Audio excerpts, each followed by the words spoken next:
Hi everyone, this is Kairos or Carly, and I am excited to tell you about my trip to Costa Rica. I know a lot of you knew I was going to do this, was about to do this, and you wanted to know what was up when I got back, and I figured I might as well make a video and just make it accessible to anybody who wants to watch it and see it and hear about my journey and experience. So, to start from the beginning, it was the last week in October, almost the first day of the last week, and I went outside to meditate because I'd had all of November kind of open before me with no plans, knowing I wanted to move to Colorado but not knowing what was next. And so I was sitting in meditation and I just got written in my mind very clearly. I get a lot of inner vision. The dates October 31st through November 7th, and the 7th and 8th was kind of oscillating. And then I got the clear word, this is for a sacred medicine retreat.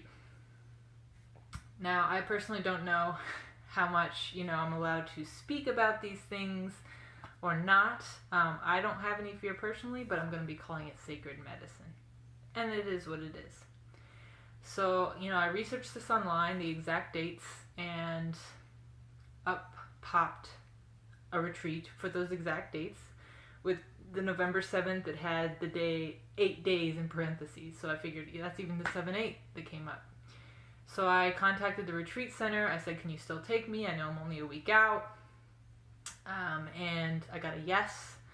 I'd also had money that I had saved for a car, and the spirit very clearly told me use this money to go on the retreat instead. And I was like, okay. And then for the ticket, I had 2 friends who had also done sacred medicine support me with a loan to get the ticket and the money I needed to get out there. So it all came together very fast in the span of a week. My passport came in right on time for the cherry on top. I found it, I refound it. I thought I knew where it was, but it took some finagling. And I was in Costa Rica. And this was a very beautiful retreat. It was a women's retreat. We had learned the art of beading. These are 2 bracelets that I made that you bead with intention. These are designs I made as well. And you carry that intention around with you by wearing the beadwork. So that's something that hopefully I'll do more of in the future coming up. But we learned about that. We learned about the sacredness of the womb, which was something huge I've been praying for in my life. Show me how the womb is sacred, why the womb is sacred, how to heal my womb, take care of my womb, because I really feel like children in the future, in the near future, I wanted to heal that. That was a big intention for me going there. And then also my intention that I set, because you always set an intention with this medicine, with these ceremonies, is that I would be a clear channel for the divine to flow through me. So I'm going to just walk you through. Basically, I went there for 2 ceremonies. That's what I had paid for, but I ended up getting 4 ceremonies by Divine Spirit. So I want to walk you through those and kind of what I took away from it. Everyone's experience is very unique and different. This is really a personal journey with the medicine. Their main suggestions: trust the medicine and surrender. And that's kind of what I came there to do anyways. I knew I was supposed to be there. It was very clear manifestation and guidance to go to this direct place. Working with a famous shaman, Taita. He goes by Taita, but it really just means shaman. But he is in a documentary called The Medicine. So it's very cool that I got to work with him. Beautiful soul. First 2 ceremonies were with him as the shaman, and I set that intention to be a clear channel for the divine and heal my womb.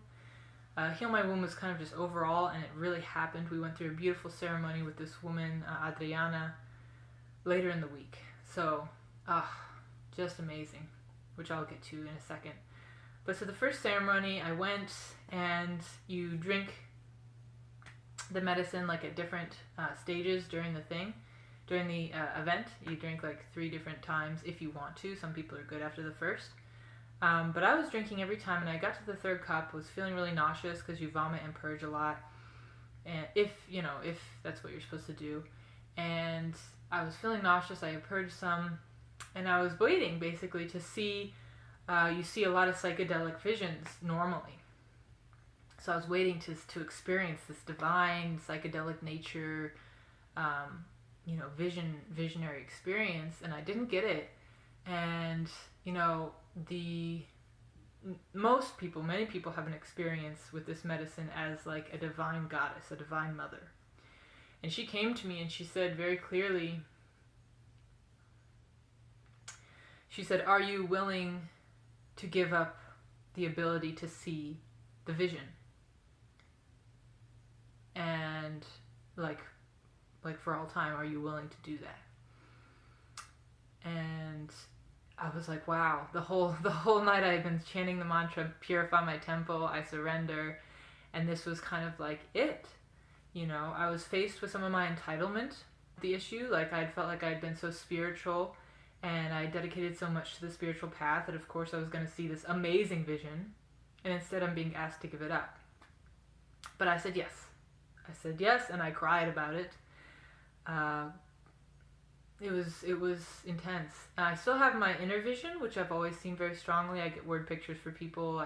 I saw the dates. I get inner vision a lot. That was still working. And I saw my spirit body basically go out like light and just dissolve. And it was like that idea of the seed that gets buried before it grows. It was like a spiritual death. Very powerful experience, very otherworldly feeling. And it was surrender. It was becoming a clear channel for the divine where ego is not involved. And complete surrender is there. So that's what happened the first night, basically. So much else happened. I was shown some of the workings of the universe. I'll actually mention this here. Because I wasn't seeing any vision, I was given a deep relationship with the void, with the black behind my eyes. And I began to see how the void is not nothing. The void is the opposite of nothing. It's infinite potential. It's all seething in a beautiful way, right there, all together, this like living, deeply alive darkness. And with a spark of light, it gets manifest into what we see and experience. So that's the yin-yang symbol. It really, really made sense to me. And the law, capital L, of the universe basically was shown to me as the word life-giving, the concept of life-giving. That if something is not life-giving, there comes a point where it's gracefully reintegrated into the void. And it's like ultimate death, I guess, of anything that's disharmonious and not life-giving. But it's beautiful. Like, whatever goes back into the void at that point needs to go back into the void because it's so out of harmony, right? And so it's brought back to infinite potential and re-livened as something life-giving. And that's how the universe continues, always, because it's always life-giving in the end. And in the beginning. And in between, that's what we strive for. So that helped make the intention for this bracelet that I would creatively express myself in a life-giving way. Something that's in harmony with the universe. So that was the first night. And the second night, coming this time a lot more humble. And just saying, continue to do what you will with me. And I think it was by the second or third cup again, this time I was having what they call like celestial drunkenness, and you're just like, wow, like I feel like I'm being transformed. You feel the medicine working in a cosmic sort of way. But then I ended up keeled over again after hours of just kind of like waiting and what's going on and getting revelation, but feeling sick and purging stuff I didn't need anymore. It was very intense. And I'm like on my hands and knees, just like feeling so sick. And I said, Mother, Spirit, if you asked me to make this deal with you, and I did, I'm asking you to make a deal with me. And I felt very empowered to say this. And I heard, Spirit listening. I said, if I cannot see the pinta, which is what they call the vision, if I cannot see the vision, make me the vision for this world. That when people see my life, they see you, they see spirit, they see the cosmic beauty, they see the connection and unity with nature. Make me the vision. And basically the Spirit said, are you ready to say this? This is a big deal. And I searched my heart, I searched my spirit, I remembered how I had been so directly guided to this event, and everything in me said yes, so I said yes. And I went from being keeled over and sick, and I stood up. I felt empowered and full of life. Went to the back of the room where there was a bunch of space, and I started dancing. I'm a dancer, for those of you who don't know. I've danced in the spirit spiritually since I was like 4 or 5 years old, first grade maybe. And I went back there and I danced. Huge, sweeping, energetic movements, just humongous, leaping, spinning, twirling, huge, bold movements. And it was the most empowered and the most spirit-filled I'd ever danced in my life. Which is huge, because I've had amazing dance experiences. This was it, though. And it was showing me, because I'd been so physically ill and keeled over, the spirit filled me, and I was the most brightest dancer, energy mover that I had ever been. And I was like, oh my God, the deal, like, happened. Like, this is it. Like, I was at the end of it, 20 minutes, I was on my back, couldn't move. I was just so overpowered by the energy and the life force that was, beating through me, dancing through me. And I got a vision, actually, of the divine, like, merging with my DNA and, like, just really becoming a vessel, a clear channel for the divine, which was my intention. So that was beautiful. And I'm just going to mention, like, every morning I was so blessed. We got to eat the most delicious fruit. Costa Rica has just, like, the fresh pineapples right there. Even the watermelon was amazing, the papaya. And I was really being nourished. We were eating organic. I was having salads all the time, quinoa, like, just really, really blessed by the food there. So my physical body was being nourished between these ceremonies, because it's a lot of purging and pooping and just getting stuff out in the midst of all the spiritual nourishment and transformation. Oh, that's really beautiful. The bracelet just came off. It wants to be shown. This is an image that came to me for understanding the divine and creatively expressing it in a life-giving way. And it was took a lot of patience to make, a lot of meditative focus and intention. So yeah, we were doing that every day, and we, after those 2 ceremonies, had a very powerful cleansing ceremony. It was basically talked about as the cleansing of spiritual parasites. And I won't get into all the details, but basically you clear your whole lineage. And we also did a visionary visual womb healing, which I cried during, which heals your womb lineage back to your grandmother, and I believe even further back, and then into your future lineage. So that was very transformative, and also for the women in your family.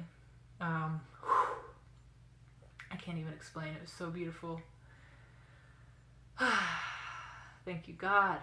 And then, so we did this spiritual cleansing ceremony where you cleanse your partners that you've had in your life, your family, yourself, your lineages, like, just a lot. And you put it, what you don't want, you put into this bag, and then what you do, what you're going to pay with, which is a golden life, a good life where you live and you give, services of gold, thoughts of gold, actions of gold, feelings of gold, choices of gold, and you pay with that to cleanse the spiritual parasites and to keep them from coming back, right? You don't want something to gain strength and come back stronger. You want to be filled with gold and life and light and good works and good heart, and then you'll keep everything that shouldn't be there away, because you're going in a new way.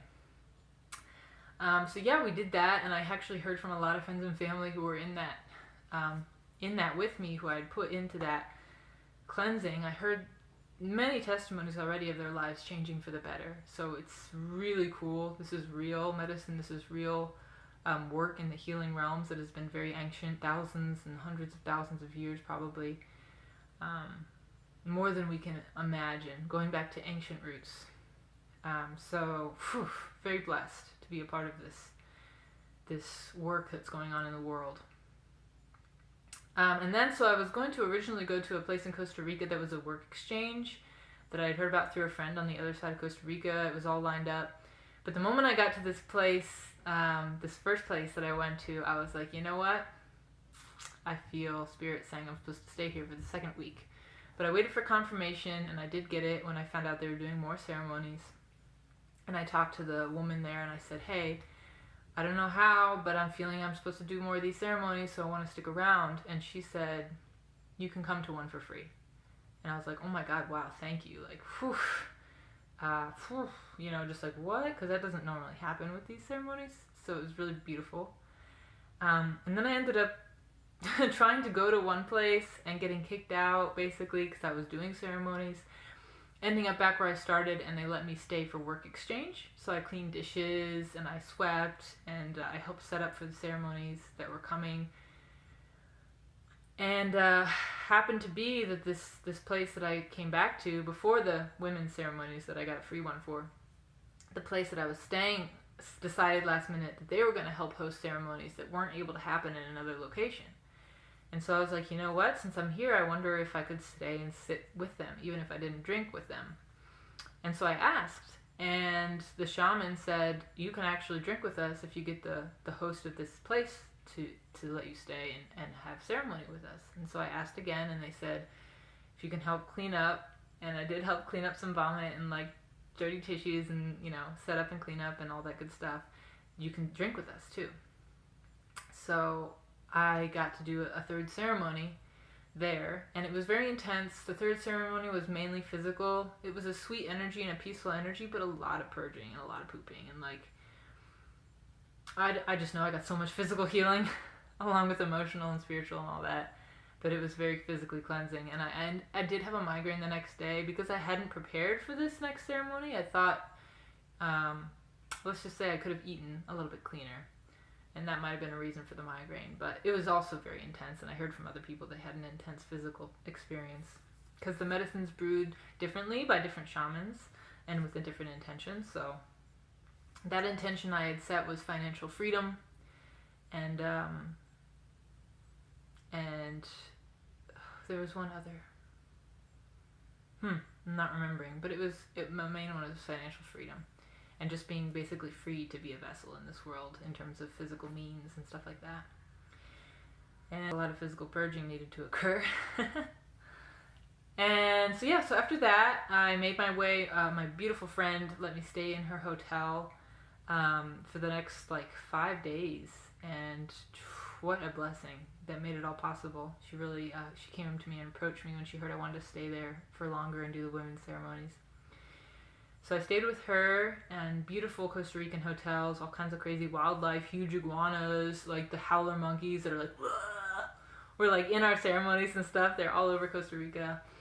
And then these strange little monkey raccoon things with like monkey tails, like raccoon bodies, and like anteater faces. They were like wild little things. And like little tiny little like rodent pig things too. I don't know. It's hard to describe, but lots of cool jungle stuff, jungle birds. Beautiful hotels. And then I got to go to the second women's ceremony. I decided to go for the second night because I had a migraine the first night. And the second night we did this beautiful drink brewed by a woman shaman. The woman shaman who had been teaching us all these wonderful things. And it was so... The best way to describe it was sweet. It was not only sweet to drink, but it was sweet in your heart and your really deep. Okay, so this is saying can't record audio, so I'm going to go ahead and maybe make this 2 parts. Or maybe continue to try to make this